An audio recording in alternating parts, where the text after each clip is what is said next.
আজকে বিকালে অল্প একটু সময় নিয়ে বেরিয়ে পড়েছিলাম অদ্ভুত সুন্দর একটি পথে। চারিপাশে ছড়িয়ে আছে সবুজ মাঠ, গাছপালার ছায়া। পথের দুপাশে যেন প্রকৃতি নিজের হাতে সাজিয়েছে রঙের মেলা।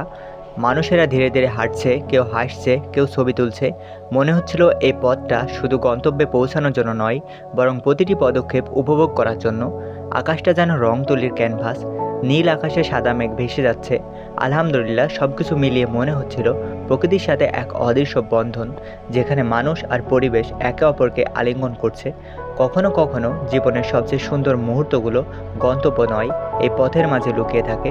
আর আজকের এই পথ সেই সৌন্দর্যেরই সাক্ষী হয়ে থাকলো। আপনারাও চাইলে কিছু সময় নিয়ে ঘুরে আসতে পারেন বিভিন্ন ধরনের পথ। আর হ্যাঁ, অবশ্যই ভিডিওটি কেমন লাগলো জানাতে ভুলবেন না। দেখা হচ্ছে পরবর্তী কোনো ভিডিওতে। Thanks for watching. আসসালামু আলাইকুম।